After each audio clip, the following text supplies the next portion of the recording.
Sebuah kalimat menampar saya kemarin dalam diskusi dengan beberapa sahabat di bilangan Jakarta Timur ditemani gerimis. Hari itu, kalimatnya adalah percuma nih kayaknya si bosman bisnis membangun digitalisasi untuk UKM. Karena kayaknya saat ini pendukung investasi arahnya bukan ke masa depan digital, tapi mundur ke masa lalu non-digital. Kepala saya bingung arah pertanyaannya, namun dia meneruskan kalimatnya selaku peneliti ekonomi. Kita semua tahu bahwa 10 tahun dari sekarang atau tahun 2030 ke atas, di mana 80% produk di dunia akan dikuasai oleh UKM yang go global dan go digital. Perusahaan besar akan semakin mahal biaya overheadnya, sehingga untuk mutu yang sama, barang hasil usaha UKM akan lebih murah, lebih handal, dan jadi pilihan masyarakat. Dia melanjutkan monolognya. Sementara Anda, bosman, fokusnya sudah ke sana, membangun banyak platform. Tapi sekali lagi, arah dukungan infrastruktur investasi nasional dan pemerintah tidak sama sekali mendukung banyak digital. Kasian deh lu, saya masih leng-lengan, setengah paham dan bertanya, jadi apa sebenarnya yang terjadi?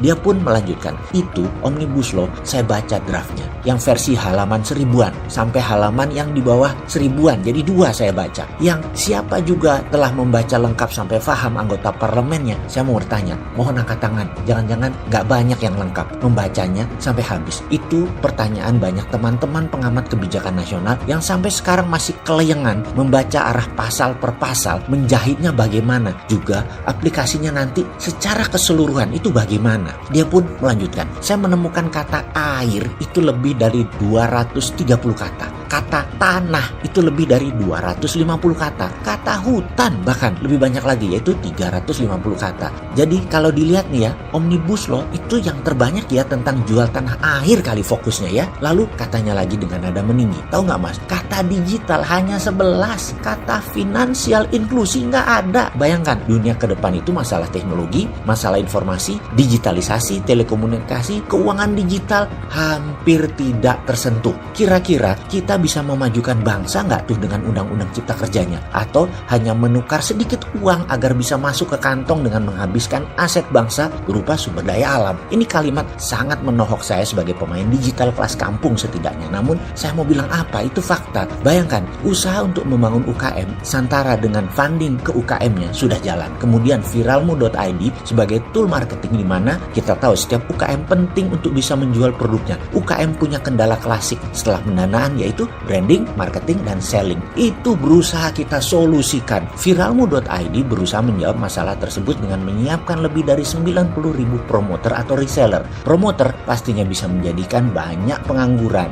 Ahli status sosmed mendapatkan income sampingan dengan memviralkan produk UKM dan mereka dapat komisi. Target tutup tahun 2020 ini adalah 500.000 promoter yang akan membantu memviralkan produk UKM di viralmu.id. Bener deh, untuk dunia bisnis digital menjalankan bisnis tidak gampang. Banyak kendala teknis, database lah, server lah, koneksi internet lah, user experience, mahalnya SDM, sedikitnya SDM yang loyal, sedikitnya pilihan SDM yang militan dan kreatif, lalu tidak didukung lagi oleh infrastruktur birokrasi. Lengkap deh penderitaan pemain digital. Apa efek diskusi tersebut? Diskusi kemarin masuk ke pikiran saya sampai tembus ke hati saya, masih membekas hingga malam harinya, bahkan sampai pagi harinya. Merasa susah benar berjuang membangun ekonomi kerakyatan itu. Internet digital adalah demokratisasi bisnis atau membebaskan pasar. Namun banyak regulasi hadir membatasi gerak pasar bebas menjadi pasar terarah. Arahnya terbanyak adalah tanah, air, hutan. Digital dianaktirikan. Sementara